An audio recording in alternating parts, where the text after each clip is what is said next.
2 বছরের শিশু সাজিদ আর বেঁচে নেই। দীর্ঘ ৩৮ ঘন্টা উদ্ধার কার্য চালানোর পর ফায়ার ব্রিগেড তার দেহটি উদ্ধার করতে পারলেও হাসপাতালে নেওয়ার পর ডাক্তাররা তাকে মৃত ঘোষণা করে। আচ্ছা, ৬ ইঞ্চি ব্যাসের এবং ৫০ ফিট গভীরতার গভীর নলকূপের পাইপে যদি কেউ পড়ে যায়, তার বেঁচে থাকা কি আদৌ সম্ভব হয়? চলুন জেনে নিই কিছু তথ্য এই সম্পর্কে। যখন শিশুটি নলকূপের মধ্যে পড়ে যায়, তখন তার প্রধান সমস্যা হয়ে দাঁড়ায় অক্সিজেনের অভাব। কারণ এত গভীরে বাতাসের চলাচল থাকে খুব নগণ্য এবং অক্সিজেনের পরিমাণ থাকে খুবই সামান্য। তাহলে প্রথমত সে হাইপক্সিয়াতে ভুগতে পারে। ফুসফুস যখন পর্যাপ্ত অক্সিজেন পায় না, তখন আমাদের ব্রেনেও ঠিকমতো রক্তের মাধ্যমে অক্সিজেন সাপ্লাই যায় না। এর কারণে কি হতে পারে?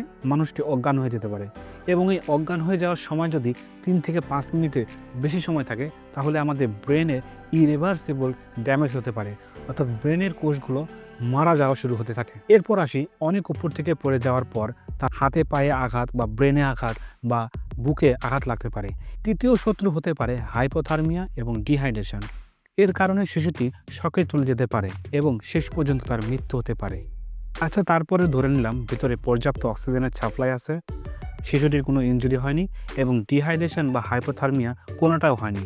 তারপরেও কি তার বেঁচে যাওয়া সম্ভব? ৬ ইঞ্চি ব্যাসের গভীর নলকূপের পাইপে যখন কেউ আটকে যাবে, তখন চারিপাশ থেকে একটা চাপ অনুভব করবে। অর্থাৎ সেই নিঃশ্বাস নিতে চেষ্টা করলেও বুকের হাড় এবং মাংসপেশিগুলো ঠিকমতো প্রসারিত হতে পারবে না এবং যেটুকু বাতাস দরকার ভেতরে ফুসফুসে নেওয়ার, সেটুকু নিতে পারবে না। এটিকে আমরা মেডিকেলের ভাষায় বলি অ্যাসফাক্সিয়া ডিউ টু এনট্র্যাপমেন্ট। অর্থাৎ বদ্ধ জায়গায় কেউ যখন আটকে পড়ে, তখন আশেপাশে বুকের চারিদিকে যদি এমন কোনো জায়গা না থাকে যে বুকের পেশি এবং হাড় প্রসারিত হবে এবং সে নিঃশ্বাস নিতে পারবে, এমন অবস্থা না হয়, তখন সে অক্সিজেন থাকার পরও সে মারা যেতে পারে। সব বিষয় যদি পর্যালোচনা করে দেখা যায়, তাহলে শিশু সাজিদের বেঁচে ফেরার চান্স কিন্তু আসলে খুব কম ছিল।